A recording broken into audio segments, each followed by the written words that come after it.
All right, good morning.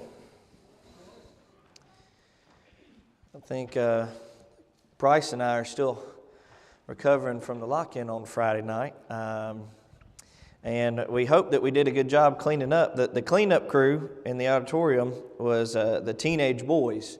And you can imagine how good they are at cleaning. So if y'all find something, let us know and we'll get it taken care of. But we had a blast. We had a wonderful time with them, made some good memories, had some wonderful and good fellowship. And speaking of which, we're going to talk about friendships. We're going to talk about the relationships that we have and some of the things that we might face in those relationships and how those relationships can directly affect us. Sydney and I are blessed, in fact we all are, but Sydney and I especially are blessed today to have a few of our friends from South Alabama with us. We've got the Sanderses and the Jeff Coates and the Kilcreases, and they're all from the Luverne, Brantley, and Montgomery area, and a wonderful family. I hope you get the time to get to meet them. This isn't but maybe a 30-second of them. I mean, they could fill up the whole back section if they brought all the Sanderses. So we're grateful that they were able to be here with us this morning. And what we're going to talk about this morning specifically is the relationship between Peter and Jesus. And what we're going to be doing over the next couple of lessons is we're going to look at a few of the relationships that Jesus had while he was on this earth and some of the things that were faced within those relationships and how Jesus teaches us how to handle the relationships that we have. As sometimes the relationships that we have will face the same problems or some of the same issues that the relationships that he had faced. Of course, what better example to look to than Jesus the Christ as a way of navigating through some of these issues. And so hopefully we're going to strengthen the relationships that we have and, of course, continue to strengthen the family of God together and get closer and closer together. Like I mentioned, we're going to talk about Peter this morning to start us off. And we're going to talk about sometimes our friendships become distracted. And sometimes those friendships kind of lose focus or lose their meditation upon what their purpose really is. That's definitely the case between the relationship between Jesus and Peter. Of course, Peter, being a very devout follower of Jesus, yet at times found himself becoming distracted. At times finding himself being misled by his own thoughts or his own intentions and furthering himself from this Messiah. Something interesting about Peter is if you begin to study about the relationship between Peter and Jesus, you'll see that Peter wasn't but the second apostle to be called, only being beaten, I guess, if you will, by his brother Andrew, who had first met Jesus and then called for Peter to come and meet this Jesus. And so Peter had been with Jesus basically since the beginning of his ministry, more so than many of the other apostles, even though those are described often, especially as John, as the disciple whom Jesus loved. Peter was there even before John. And so you can see that the importance of this relationship, especially in the life of Peter. But you can see how somebody who has such a deep relationship with Jesus, somebody who has such a deep connection, who has been with him through so many things, even Peter can become distracted from that relationship. And of course, that has direct and immediate effects upon that relationship. Let's start by looking this morning at Matthew chapter 14. We're going to begin in verse 22. I want us to notice this is Peter before the cross. This is in his heyday of their relationship, if you will. This is before all the trials and the tribulations really start to get to the apostles. It's really before, of course, it's before the cross and the great turmoil that their friendship would go through at that moment. And it's before Jesus was going to be killed, buried, resurrected, and ascending again. And so all this stuff is before all the what we would call the big events in their relationship. So let's take a look at what their relationship looked like before some of these bigger events happened. You'll notice in verse 22 that immediately Jesus made his disciples to get into a boat and they go with him unto the other side when he had sent the multitudes away. When he had sent the multitudes away, he went up on the mountain by himself to pray. We talked about this a few weeks back, about this idea of eremos, this separation, this place of desolation that he uses as a place of strength, separating from everybody else to pray to God.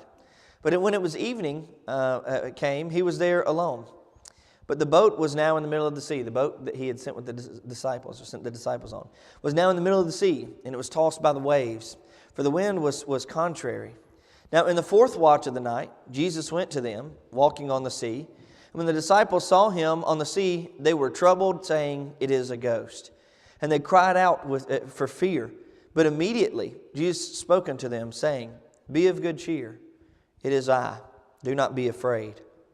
And Peter answered him and said, "Lord, if it is you, command me to come to you on the water."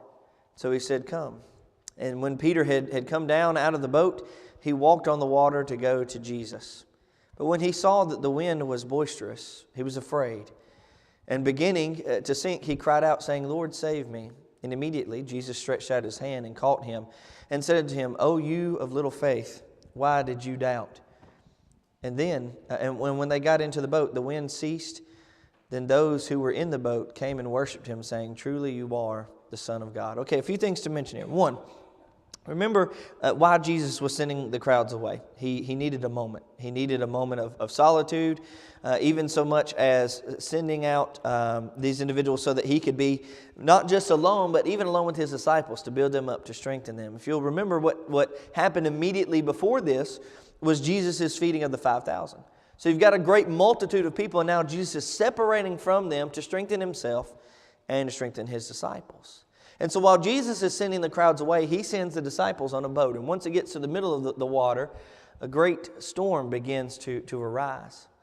The winds became very powerful and strong, and a storm began to arise. And then Jesus begins to walk on the water towards this boat. And in that process, the disciples of Jesus, I almost find it funny in a sense, the disciples of Jesus are not only afraid of the storm, now they're afraid because they think they're seeing a ghost. And Jesus responds very simply, "Do not be afraid, do not be dismayed, it is I. Be of good cheer." So he's trying to give them some strength. But notice in all of this fear that is happening, in the middle of the storm, you see this thing that they think is a ghost. They now are starting to realize that it is Jesus who is walking on the water. In the middle of this, there's this one individual named Peter who's in amongst the rest of the disciples. And oftentimes when we look at this, we forget that Peter is the one who requested to step out of the boat. Jesus, if it is truly you, let me to walk on the water to be with you. Peter wasn't just accepting the challenge of Jesus, he was issuing the challenge. If you are the Son of God, let me to come out to you. Let me to be with you. And so he steps out of the boat and begins to walk towards the Messiah. The only problem is, like many times in Peter's life, like many occasions in Peter's life, he begins to lose focus on what's truly important. He begins not to focus upon the relationship that he has with the Messiah. He begins not to focus upon this Jesus, the one who gave him the ability to walk upon the water. He begins to focus on the storm. He begins to focus on the wind and the rain and the waves. And immediately it causes this Peter to sink. What we see here in Matthew chapter 14 is going to allude to a lot of the same problem in Peter's life. We see just for a moment a glimpse of what it looks like when one becomes distracted. But what we're really seeing is we're seeing almost a roadmap for Peter. Because Peter, time and time again, will enter into the same situation. A moment of good showing of faith. A moment to really stand out and be dedicated unto the Lord. And yet, because of the distractions of this world, because of his focus no longer being on what is right, he begins to sink. Begins to fall away from the Lord. Let's turn over to chapter 16, if you will. Chapter 16 and verse 13 is where we will begin. We'll read through verse 20. And Jesus came into the region of Caesarea Philippi, and he asked his disciples, saying, "Who do men say that I, the Son of Man, am?" So they said, "Some say John the Baptist, some Elijah, and others Jeremiah or one of the prophets." And he said to them, "But who do you say that I am?" Simon Peter, remember this is Peter, the wonderful relationship that he has with the Messiah. Simon Peter answered and said, "You are the Christ, the Son of the living God." Jesus answered and said to him, "Blessed are you, Simon Bar-Jonah, for flesh and blood has not revealed this to you, but my Father who is in heaven. And I also say to you that you are Peter, and on this rock I will build my church, and the gates of Hades shall not prevail against it. And I will give you the keys of the kingdom of heaven, and whatever you bind on earth will be bound in heaven, and whatever you loose on earth will be loosed in heaven." Then he commanded his disciples that they should tell no one that he was Jesus the Christ. So you've got this moment after this walking on the water. After this very important and special moment where Jesus has allowed for Peter to step out on the water and to walk to him, Peter becomes distracted, he sinks into the water. Now you've got this question that Jesus is posing to the rest of his disciples. I find it interesting that once this question is posed to the rest of the disciples, who answers but Peter? You've got this moment where all the disciples are in a boat and they're all fearful, and yet this Peter is showing a great deal of faith. And now you've got Jesus asking all of his disciples a question. Who do you say that I am? And Peter speaks up and says what? Well, you were Christ. You were the Christ, the Son of the living God. He's calling him the Messiah. You are the prophesied one. You are the one who was spoken of in times past. All of the disciples are asked the question. And yet Peter is the only one to give the answer. Or at least that's what we have the recording of, is that Peter is the only one to give an answer unto this. Of course, Jesus would then say his famous words about this message that Peter has spoken. About this concept of Jesus being the Son of God. He says, upon this I will build my church, of which the gates of Hades will not be able to prevail against it. And so he says, okay, you look at this situation and go, okay, this is now two opportunities where all the disciples have been challenged in some way, where all the disciples have had the opportunity to stand up and do something, show a great deal of faith, and yet in each of these instances, it is Peter both times that shows a great deal of faith and puts forth the effort. Now, I'm not just skipping. There's not just something magically in chapter 15 that hides from the other disciples. This happens quite a bit, where the disciples in totality were challenged to something, and yet Peter was the one to step up and to say something. He was the one to step up and do something. Let's look at the denial of Jesus, however. This is after the cross. After that moment when Jesus, but right before the cross, after those moments of good times have kind of started to dwindle down, and now we're facing a little bit more of the persecution, a little bit more of the trials, if you will. Let's look over at Matthew chapter 26. We'll look at a couple of different sections in Matthew 26, but we'll begin with verse 30. Matthew 26, beginning in verse 30 says, when they had sung a hymn, they went out to the Mount of Olives. Then Jesus said to them, all of you will be made to stumble because of me this night. For it is written, I will strike the shepherd, and the sheep of the flock will be scattered. But after I have been raised, I will go before you to Galilee. Peter answered and said to him, even if all are made to stumble because of you, I will never stumble. There goes old Peter again. He's talking about all the disciples, and who speaks up but Peter? All of you will be made to scatter. All of you will be made to scatter. Let's keep reading in verse 34, and we'll talk about that a little bit more. Jesus said to him, assuredly, I say unto you that this night before the rooster crows, you will deny me 3 times. Once again, Jesus is saying something, addressing all of the disciples, addressing all those who were followers of Jesus who were present, and the only one to speak up is whom? Peter. And what does Peter say? I will never deny you. He said to him, even if all are made to stumble because of you, I will never be made to stumble. Jesus, I get that maybe the other ones might, but not me. He's committed. He's faithful. He's dedicated. He is determined. In fact, he says so with such confidence that he does not even fathom the idea that he would ever deny Jesus, that he would ever be made to stumble. Let's flip over to verse 69 through 75. Same chapter.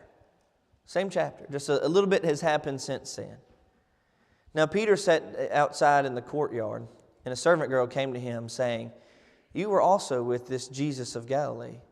But he denied it before them all, saying, I do not know what you were saying. And then when he had gone out to the gateway, another girl saw him and said to those who were there, this fellow also was with Jesus of Nazareth. But again, he denied with an oath, I do not know this man.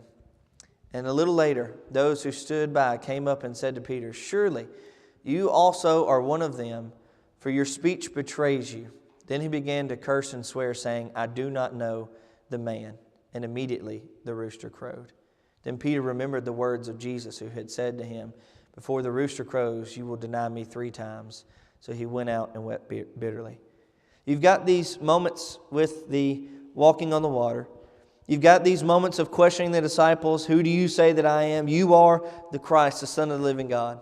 You've got these moments where Jesus is warning them about what's going to happen later in the night. In fact, Peter would stand up for what is right, and in his mind at least, and seek to physically stop from Jesus being arrested. Of course, he is corrected by Jesus in that moment as well.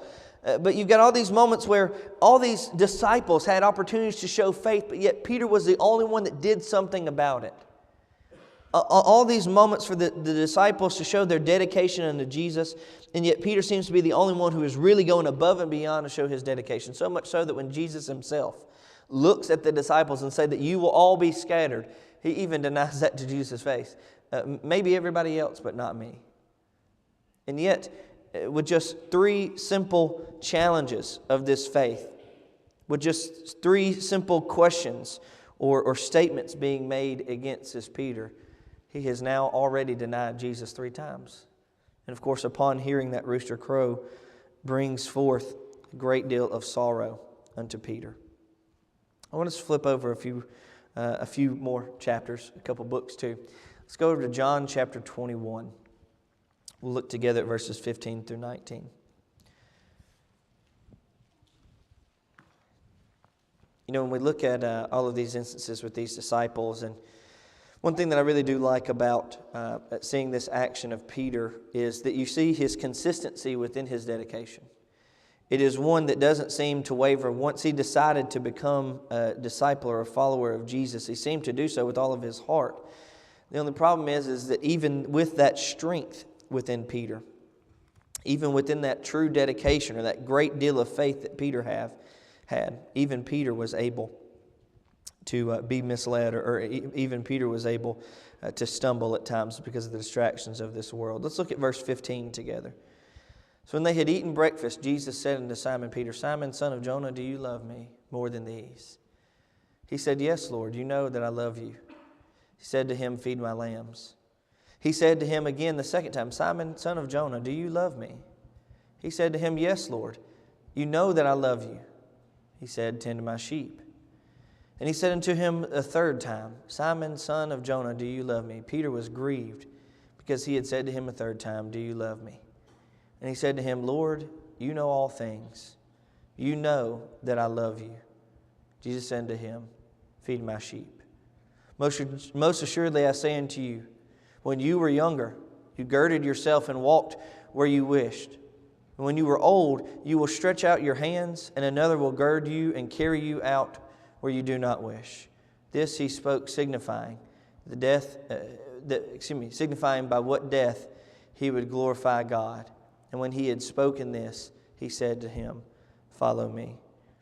Luckily for Peter, this is not the only occasion, or the occasion of denying Jesus was not the only occasion where he had 3 times to answer the question, or 3 times to show his dedication to faith. At one point when he's challenged by these servants, or by these who were of the crowd who were seeking for the killing of Jesus and his disciples, yes, he falls short. Yes, he becomes distracted. Yes, he gives in to that temptation and denies Jesus. But yet for Peter, there's still hope. Why?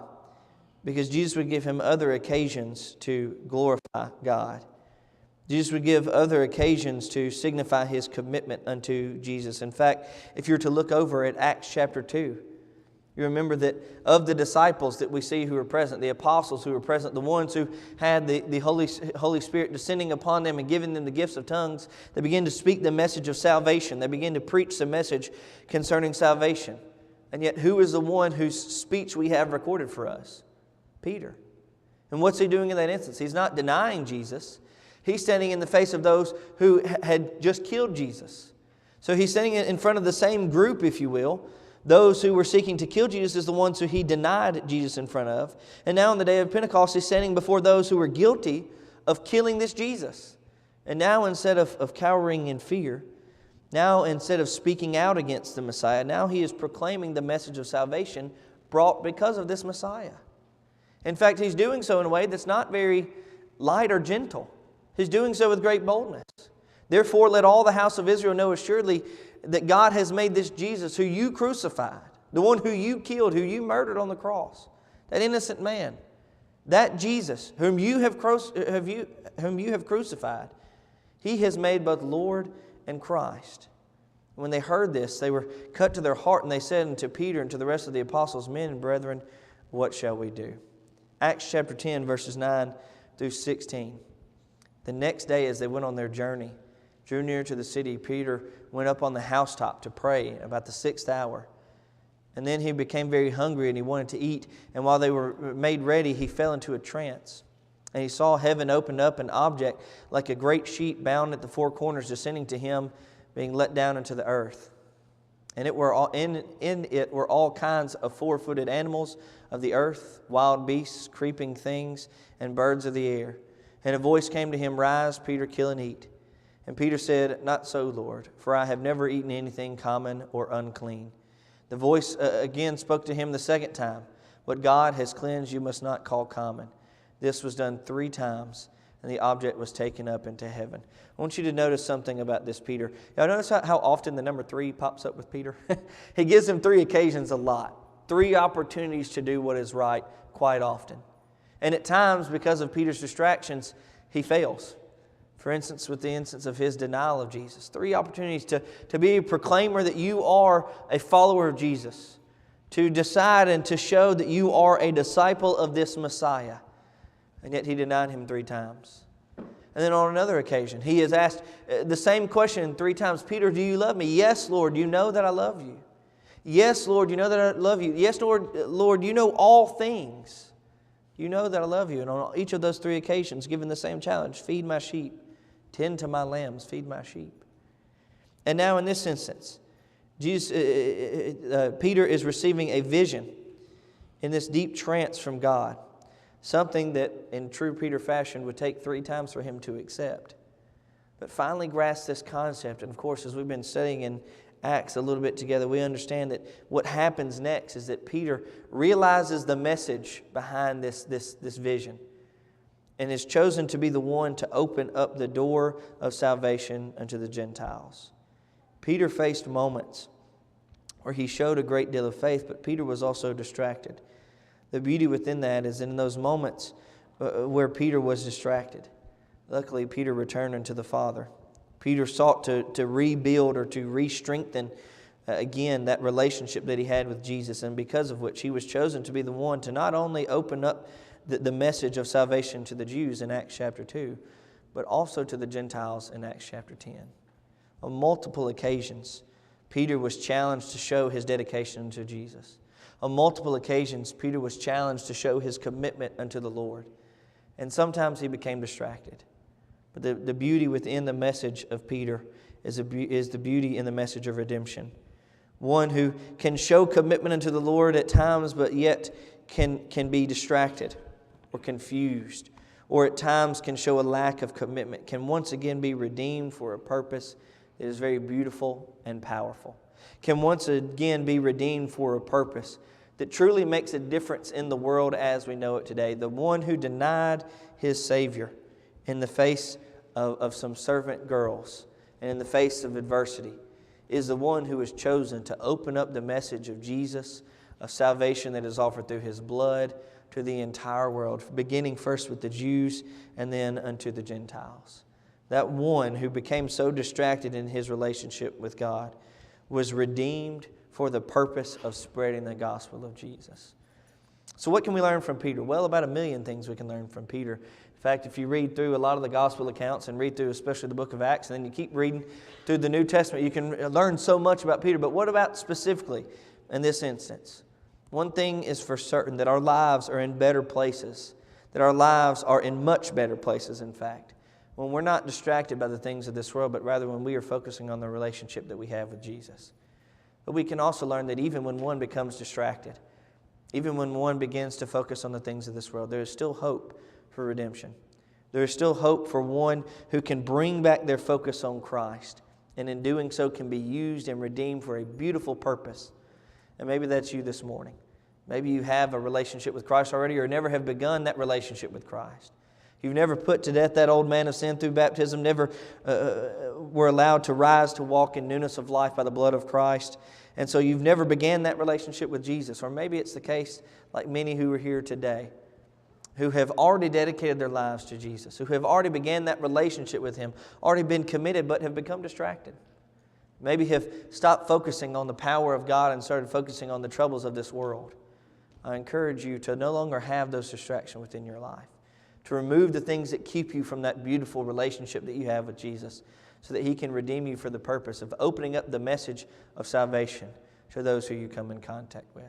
If it's the case this morning that you need to come forward and be baptized, that you need to repent of your sins, or that you need strength and comfort of the church, please come forward while we stand and while we sing.